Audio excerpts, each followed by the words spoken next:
বৃষ্টির দিনে এইরকম একটা মিষ্টি খাবার খেতে কে না পছন্দ করে বলেন।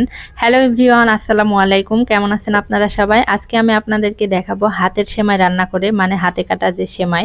তো এটা আমি বাড়ি থেকে আসার সময় নিয়ে এসেছিলাম। আর এইদিকে আমি প্রায় 1.5 কেজি পরিমাণ গরুর দুধ জাল করার জন্য ওই চুলায় বসিয়ে দিলাম।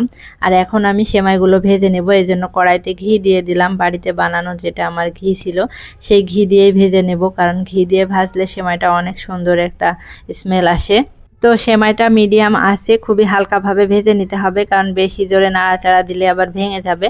তো ওইদিকে আমার সেমাইটা ভাজা হয়ে গেছে, আমি নামিয়ে রেখে দিয়েছি। আর এইদিকে দুধ বলক চলে এসেছে, এর মধ্যে তেজপাতা, দারুচিনি, এলাচ যা যা লাগে দিয়ে দিলাম।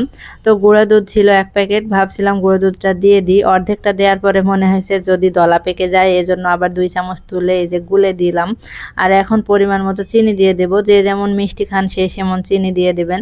আর এইদিকে অনেকগুলো বাদাম কিশমিশ দিয়ে দেব। তো প্রথমে কিশমিশ দিয়ে দিলাম, এরপরে বাদাম দিয়ে দিলাম। এই সেমাই রান্নাতে নারিকেল দিলে বেশি ভালো হয়, কিন্তু নারিকেলটা দেওয়া হয়নি, কারণ ঢাকাতে আমার নারিকেল কোরানো কুড়ুনি নেই, মানে যেটা দিয়ে নারিকেল করে আর কি, ওটা নেই দেখে আমি আর নারিকেল কিনে নিয়ে আসি নাই।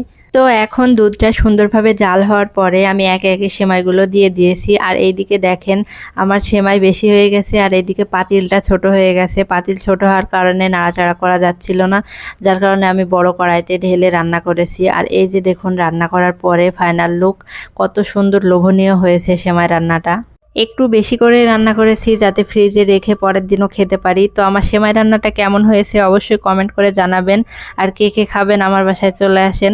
তো ভিডিওটা ভালো লাগলে অবশ্যই লাইক কমেন্ট শেয়ার করে আমার পাশে থাকবেন। ধন্যবাদ সবাইকে।